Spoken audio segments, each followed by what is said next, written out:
I regret coming back.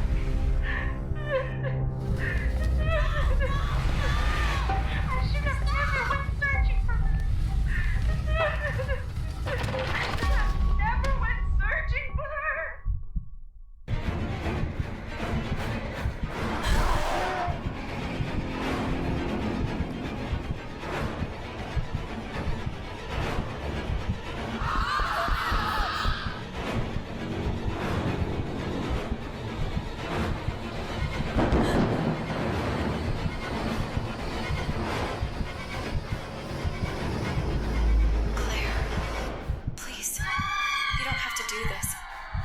Save you.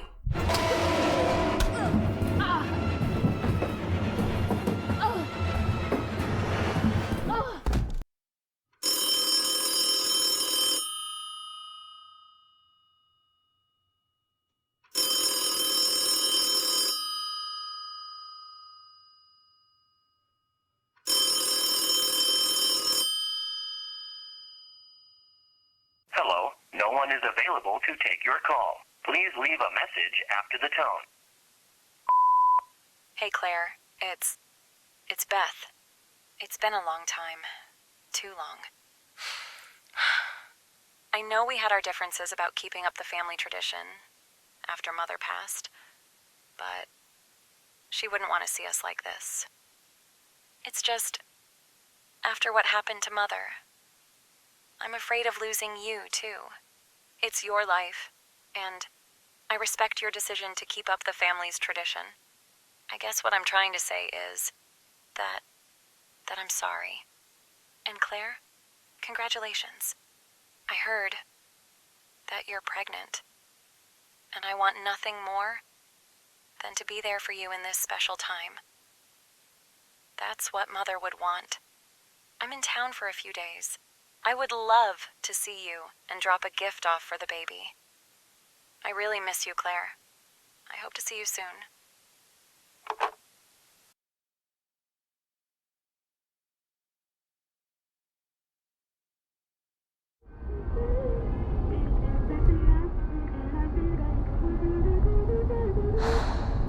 "10 years.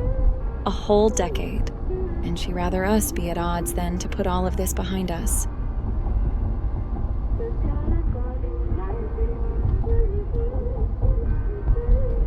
I just pray she'll hear me out.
Claire?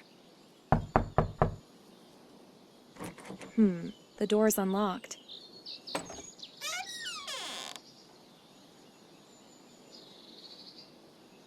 Hello?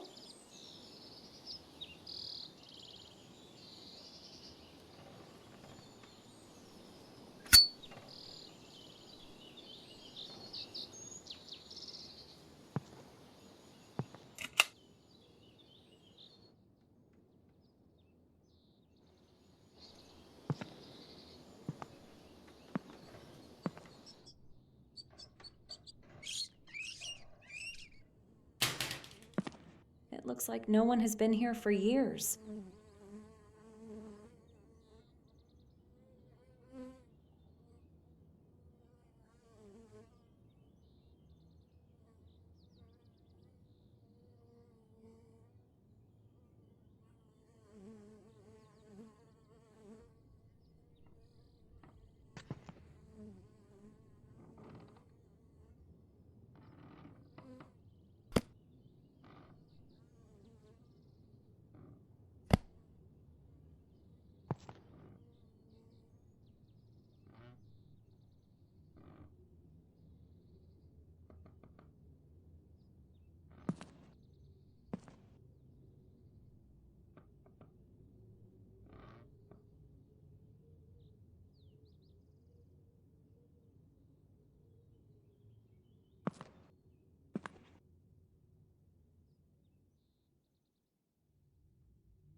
Famed author Ethel Myrtle, missing, grandson wanted for questioning. In a shocking turn of events, celebrated novelist Ethel Myrtle, known for her acclaimed works in American literature, has been reported missing from her family estate in Brookfield. The 62-year-old author, whose novels have captivated readers across the nation, was last seen 3 days ago. Authorities have since launched an investigation into her sudden disappearance. A tip received late last night has turned attention toward Ms. Myrtle's grandson, Thomas Myrtle, 30, who is now considered a prime suspect. According to sources close to the investigation, Thomas has a troubled past, having battled with addiction and post-traumatic stress disorder following his return from service overseas. Investigators are looking into whether these struggles may have contributed to his possible involvement in his grandmother's vanishing. Police are eager to question Thomas, but his whereabouts remain unknown at this time. He was last seen in town earlier this week, but no trace of him has been found since. Authorities urge anyone with knowledge of his location to come forward, as he is wanted for questioning in connection to the case.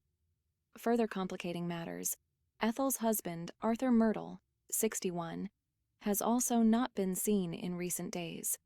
Mr. Myrtle, a long-distance truck driver, was reportedly on the road for work at the time of his wife's disappearance, but there are growing concerns that he too may have gone missing.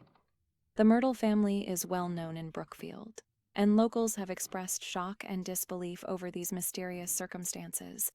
As the investigation intensifies, speculation mounts about the possibility of foul play within the family. Police continue to search for answers, but with both Thomas and Arthur unaccounted for, the fate of Ethel Myrtle remains a troubling mystery.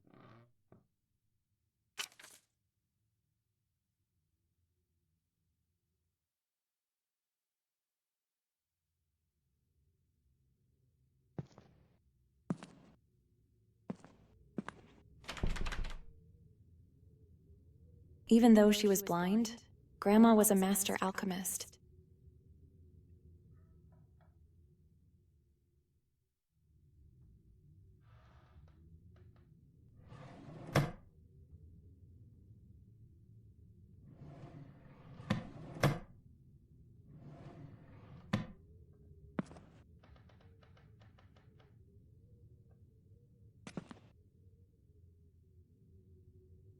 A picture of my father.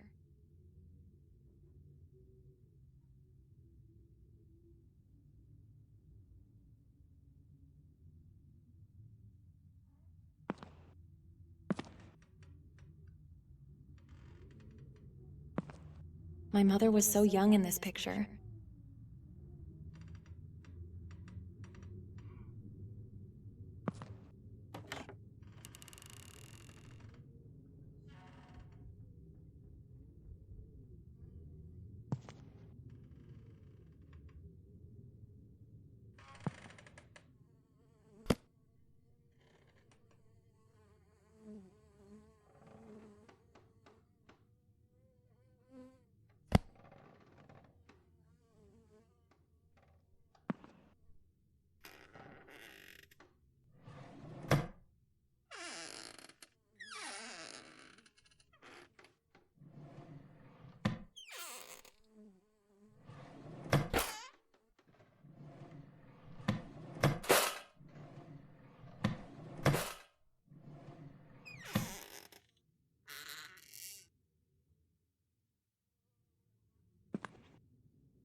I hope Claire doesn't have a problem.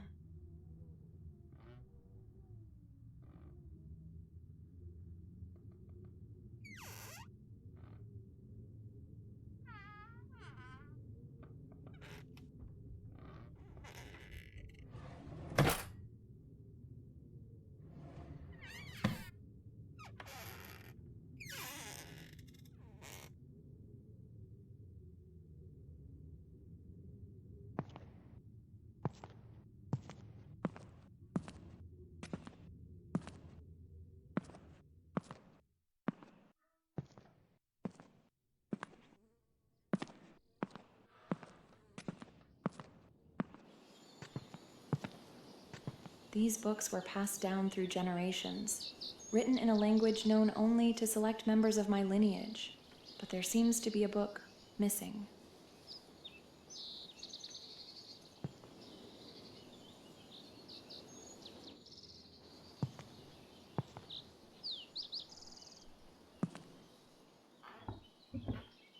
This is my grandfather, and the third generation to live in this house.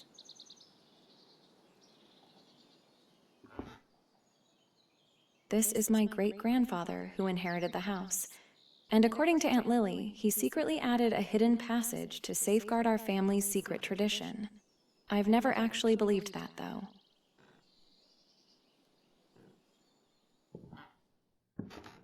My great-great-grandfather, he built this house.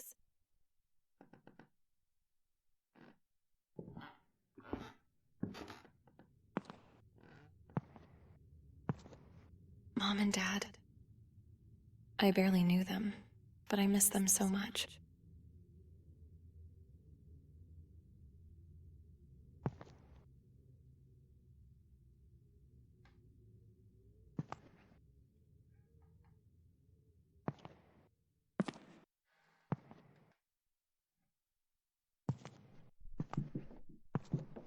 I love this picture of Claire and I.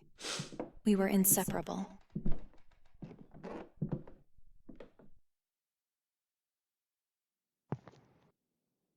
Claire and I were always so close.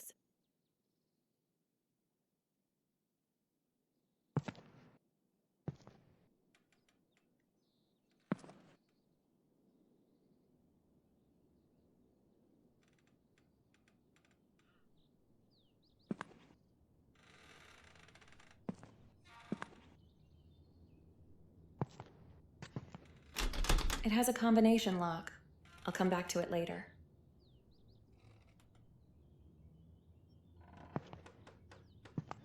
This is Edith Holden, born in the 15th century, was the matriarch of the Holden lineage.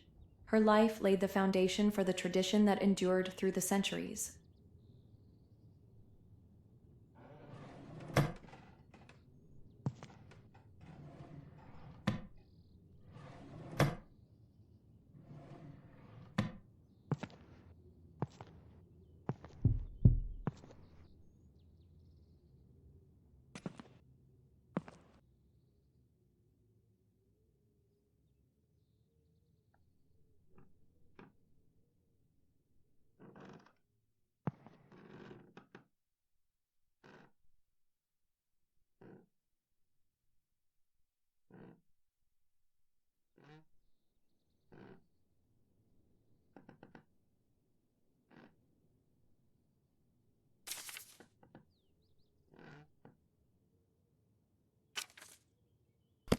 March 15th, 1945. Aunt Lily is gone. Beth left not long after, and now I'm alone. I never imagined it would come to this. She despises the fact that I've chosen to carry on the family tradition. She calls it outdated, even dangerous, something that should have died with Mother. But I can't just walk away from it. It's who we are, even if she refuses to accept it. But while sorting through Aunt Lily's things, I found something I was never meant to see. It was Mother's will, hidden among her belongings, tucked away as if she wanted to keep it from me. I don't know why. Perhaps she thought it was better left buried, but I read it. And now, I know the truth. Mother's will led me to a chest, one I had never seen before. Inside, I found her diary, the works of her favorite author, Ethel Myrtle, and an old book that once belonged to Edith Holden. But it was the red box that caught my attention most. She wrote about it in her diary, mentioned it in ways that made my skin crawl. But her diary, it's more than just memories. It's a map, a guide to finishing what she started, the things she discovered, the truths she unearthed. They were only the beginning. There is more. There has always been more. Not only did they conceal what was rightfully ours, but they also deceived us about it all. Our legacy is dying. I have to move fast. There's no mention about where Claire might be. She hasn't written in this in years. But while I'm here, I should probably open up Mother's diary. I guess I'll head to the attic.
The Holden lineage has been the subject of study for decades, believed by many to be a dying tradition.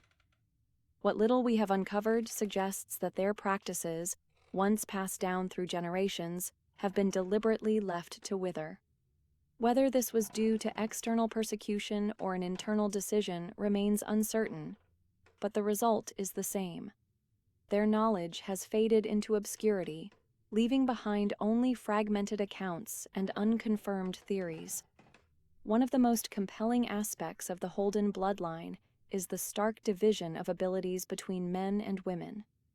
Historical patterns indicate that the men of the family did not possess any significant supernatural traits of their own.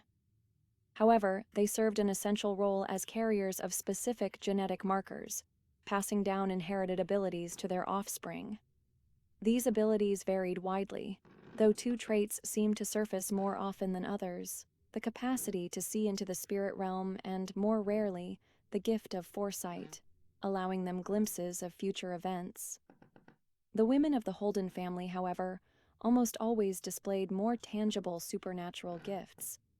Records suggest that many possessed the inexplicable ability to read and comprehend languages they had never studied, while others excelled in the mastery of potions and alchemical mixtures, crafting elixirs of unknown purpose. It is unclear whether these skills were innate or required formal training, but no documentation has been found detailing their teachings. Perhaps the most frustrating mystery surrounding the Holdens is the deliberate erasure of their physical presence.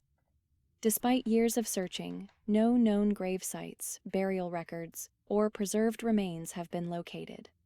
It is widely theorized that they either cremated their dead or buried them in unmarked private locations to avoid discovery. This practice extends beyond their physical remains. No verified spellbooks, recipe collections, or written records of their craft have ever surfaced. Some scholars believe these texts were buried alongside their owners, taken to the grave to prevent their knowledge from falling into the wrong hands. For now, the truth remains buried in silence. Whether by choice or by force, the Holden legacy has all but disappeared from the world. But if history has taught us anything, it is that secrets never remain hidden forever.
There's the pole. I just need to reach it.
Damn it.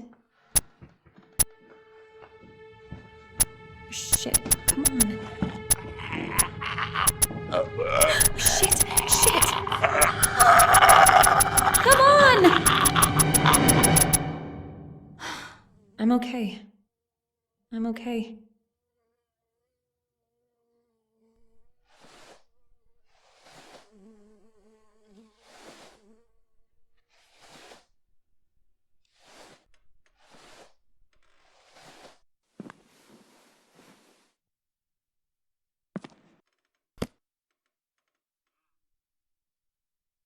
You shouldn't be here.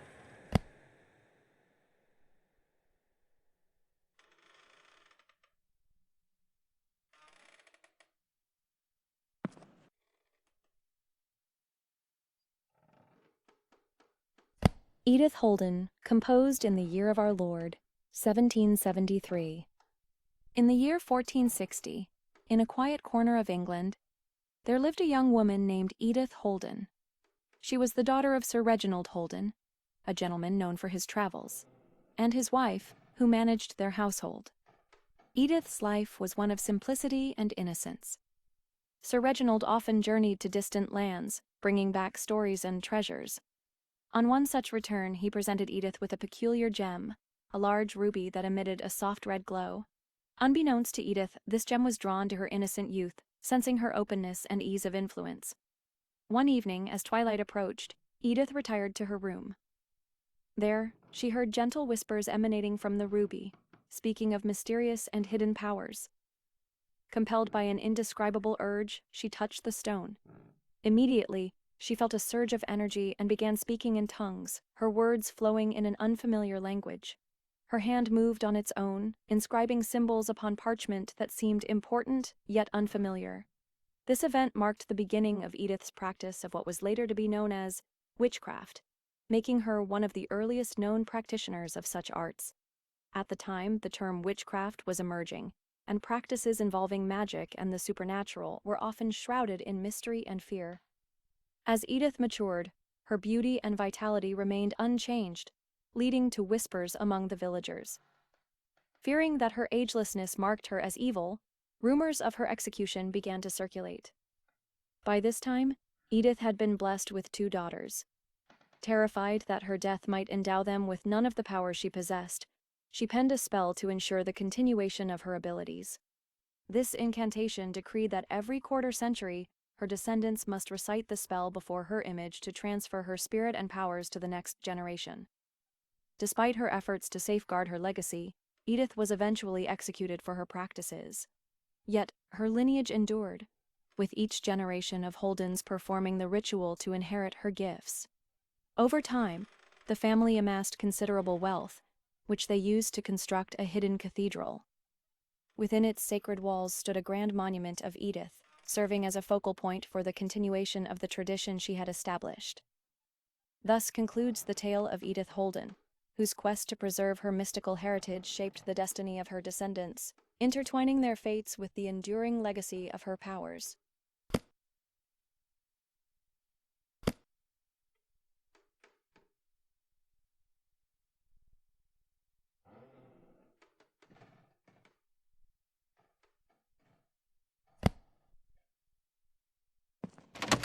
Of course it's locked. Maybe the key is locked in that room. Edith Holden, composed in the year of our Lord.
Must be some type of clue for the combination.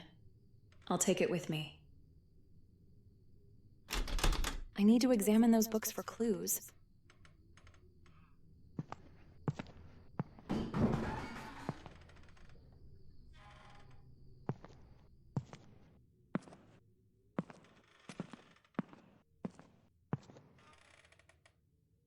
The Holden...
The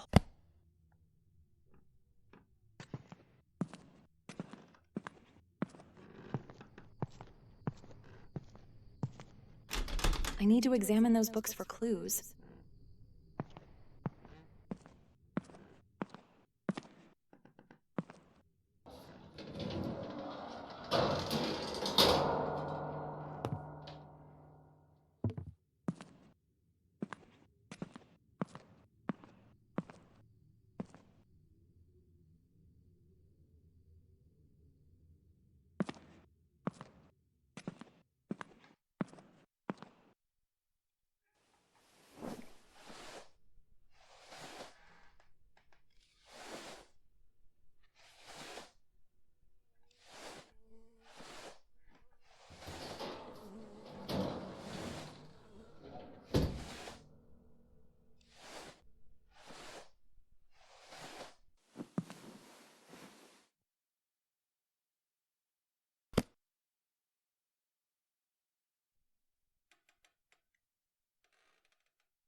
Edith Holden.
Journal entry, July 17th, 1928. I sit here, pen in hand, staring at this blank page, and all I can think of are the faces. Not just the men I served with, but the faces of the ones who waited for us. Those we left behind, and the ones we couldn't bring back.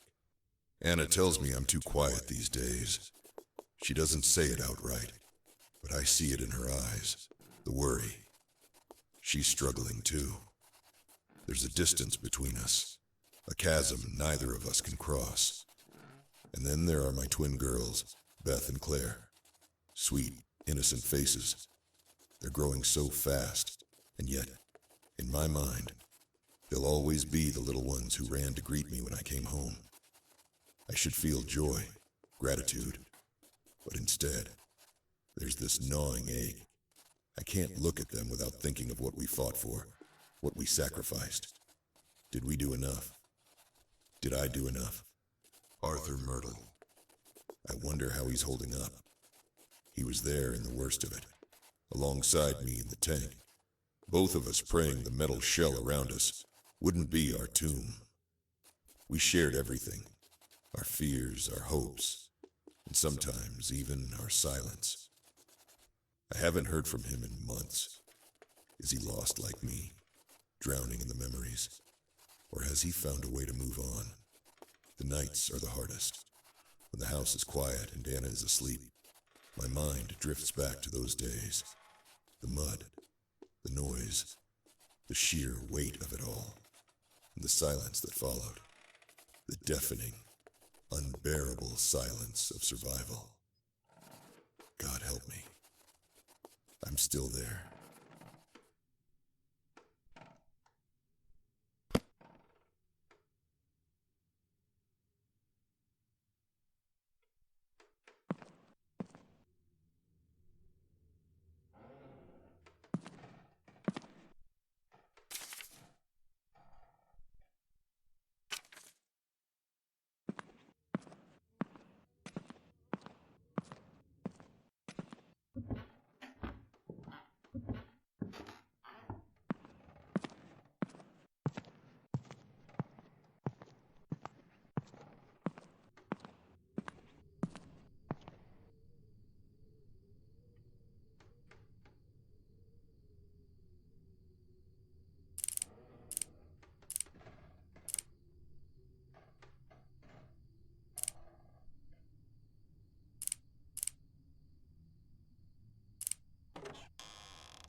Riches and Dark Secrets, the Holden Estate.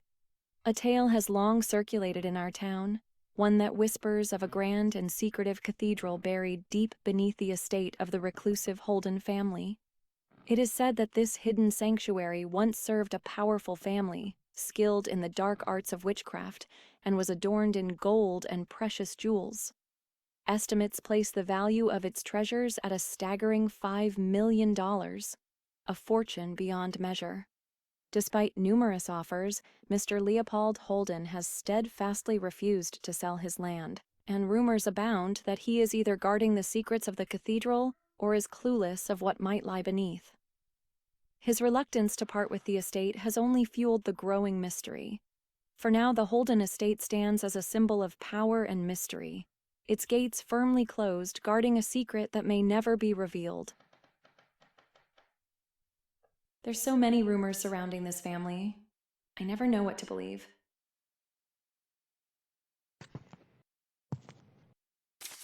July 10th, 1953. Max called earlier, left a message while I was out. He did it, just like I expected he would. With him being a reporter, I knew he'd be able to find the location. That's the whole reason I got close to him in the first place. I needed someone with connections, someone who could get me what I couldn't find on my own. It's finally happening. After all these years of searching, tomorrow morning we leave. But before we leave, when Max heads to the car, I'll place his belongings in the chest in the attic alongside my mother's things. The things that hold his positive energy deserve a place next to my mother's. At first, Max was just a way in, but I fell in love. I love him more than I ever thought possible, and I know he loves me deeply too. But what makes all of this so much harder to go through with is I'm also pregnant. Max doesn't know, and he won't, but it has to be this way. He loves me. He'll understand even if he doesn't know it's coming. I just wish I could have talked to Beth. Maybe the way I feel now would have changed. Even with Max, the baby, I feel empty. This is from 10 years ago. Why hasn't anyone stepped foot in this house since? My God. I don't want to fear the worst, but I can't be certain what she was planning on doing. Claire mentioned Max's things were stored in that chest in the attic. Maybe there's something in there, something that could lead me to where Claire might be. I'll try to get the power on first. Maybe Max mentioned something in his message.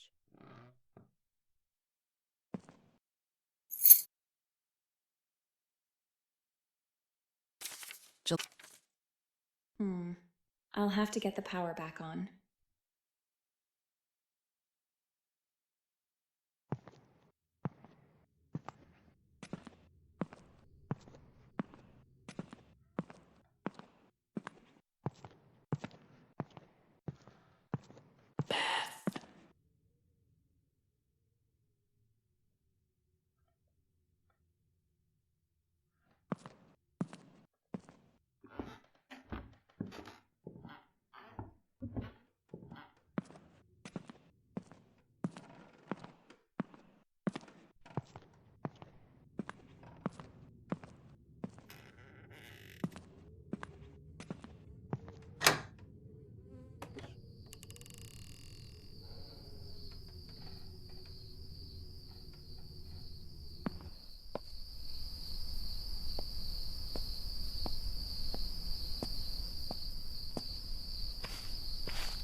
Hey, Claire. It's Beth.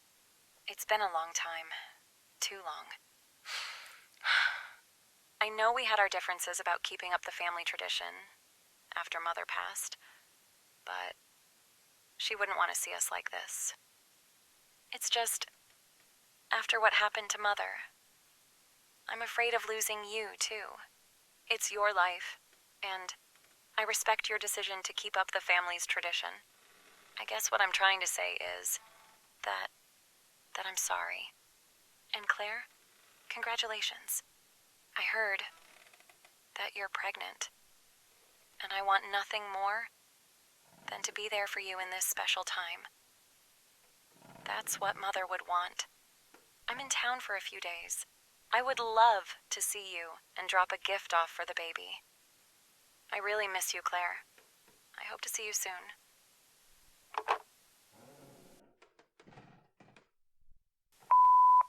Hey there, Claire. It's Max. I sure hope this fancy machine my brother cooked up is working properly. He's always tinkering and inventing things. Anyway, listen, sweetheart. I have a surprise. We're going to Ethel's house. It took a bit of legwork and some good old-fashioned snooping, but that's what makes a top-notch reporter like me. It's a bit of a haul, so I'm planning to stay the night, and we can head out first thing in the morning. I miss you, darling. I can't wait to see you. Bye now. They went to Ethel's house? But why?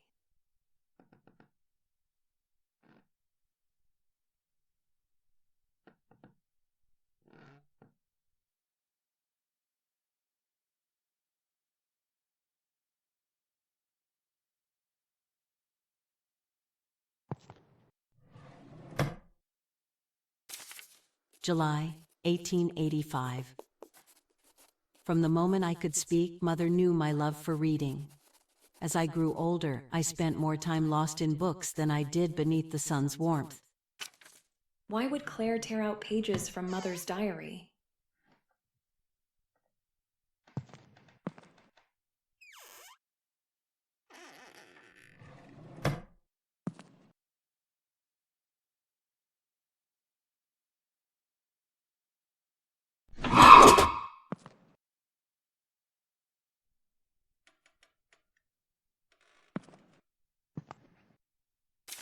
Last will and testament of Anna Holden.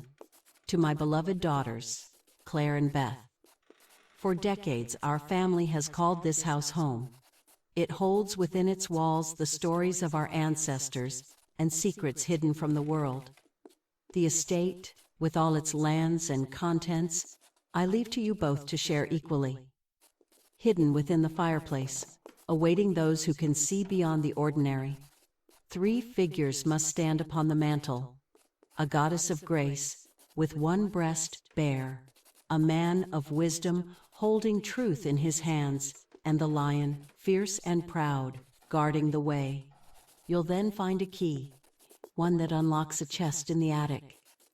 Within that chest lies an ancient book, once belonging to our oldest known ancestor, Edith Holden.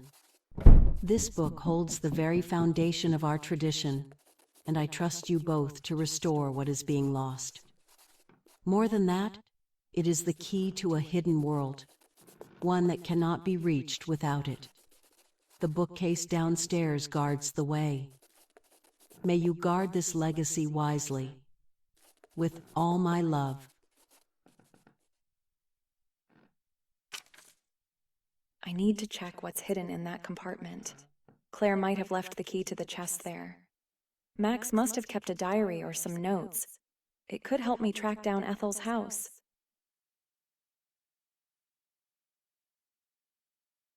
That might be one of the statues I need.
Thank God I didn't break anything.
October 30th, 1951. My lifelong dream has finally come true. I'm officially a reporter for the Classic Times. I can hardly believe it. My first assignment is already on my desk. They want me to cover the case of a missing maintenance man.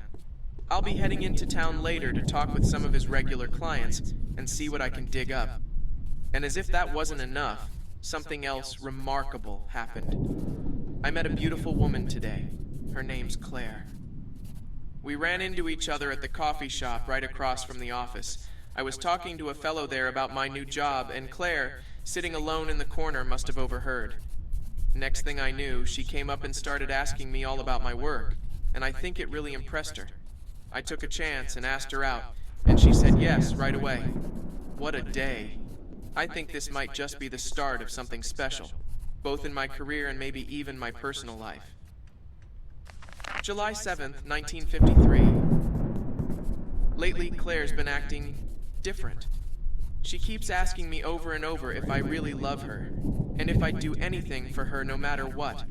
I do love her, and I'd like to think I'd go to the ends of the earth for her, but her questions have been getting intense. She's almost relentless with them. I can't figure out why. She's also been fixated on these old books left behind by her mother, all written by the author Ethel Myrtle. From what Claire's told me, Ethel's life story is both tragic and fascinating. I heard the stories about the unfortunate fate of Ethel, and I'm convinced someone's hiding the truth. She's been begging me to help her track down where Ethel lived, saying it would bring her closure somehow. Then it hit me. If I could solve the mystery of Ethel Myrtle, it might not only bring some peace to Claire, but also make a splash in my reporting career, since I never was able to find any groundbreaking information in regards to my first assignment. I'd be the one to uncover the truth. I think I'll start digging around and see what I can find.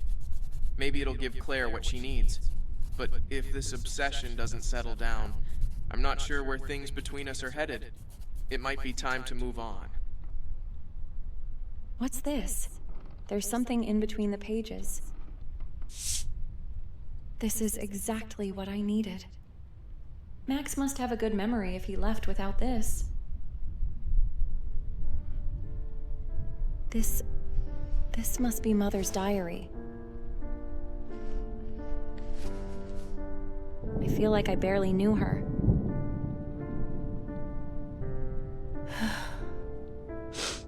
I don't think I'm ready to read this yet. This must be the box Claire was talking about. Wow, it's so beautiful. Whoa! What the hell?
Damn, my head is killing me. I should lay down for a bit.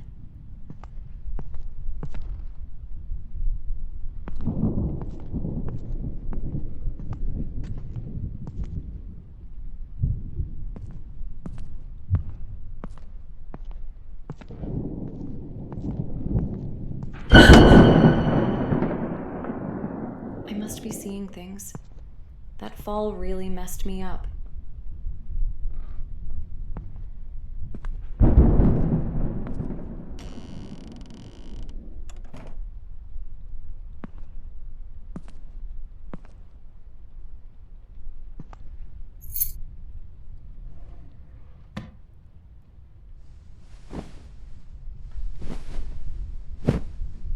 I think a nice warm fire and a bath first would do me some good.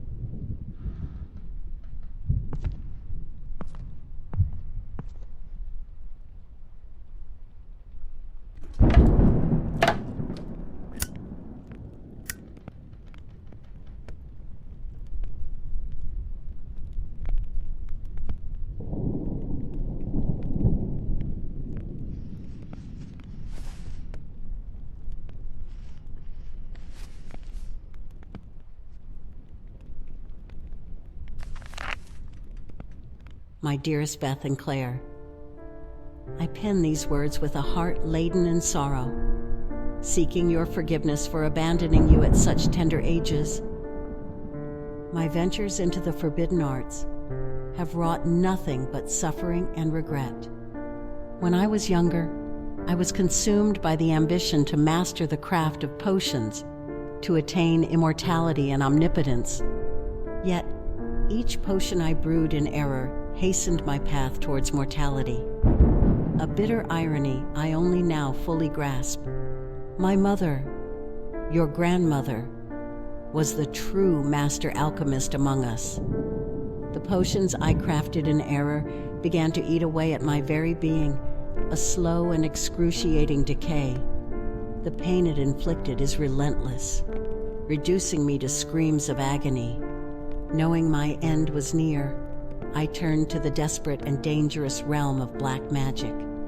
I performed a spell, to bind my soul within our family's heirloom, hoping to witness your lives from afar. But know this, my beautiful girls, should the red box where it's held be opened, the evil held at bay by the spell will be unleashed, transforming my spirit into one of vengeance. I wish I could have saved your father too, but his mind became weak after the war. I found him hanging from the ceiling in the attic. Please, never forget that your father and I love you too very deeply. And I'm so sorry we left you so early. Now, Claire, you possess a gift like mine, an innate talent for spells. And Beth, you have the rare ability to see the dead, a gift few can endure. Most spirits mean you no harm, but those summoned through the art of black magic and then released hold the power to kill. I implore you both to uphold our family's traditions of witchcraft and magic, but use these gifts for the good of the world. Shun the dark arts that have brought such ruin upon us. Let my fate serve as a grave warning, a path never to be followed. With all the love and sorrow in my heart, your loving mother.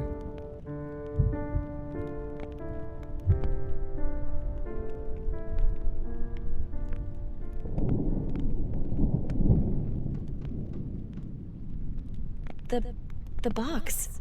I opened it.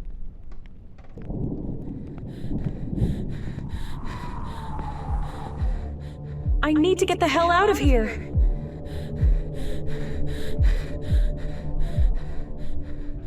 Wait, no. Mother always protected us. Whatever this vengeance is, it can't be stronger than her love. She'd never harm me.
It's you.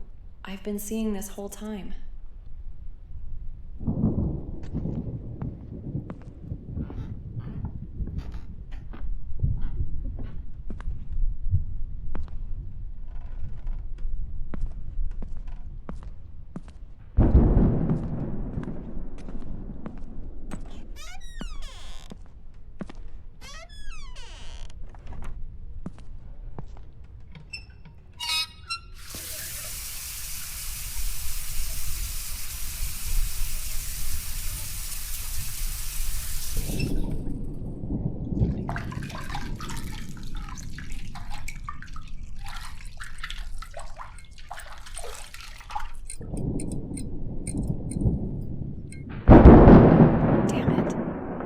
Feeling this was going to happen.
zone out. I'll just go to bed.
Shit!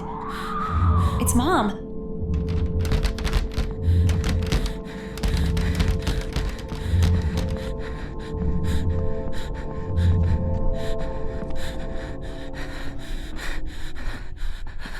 Shit, my car keys.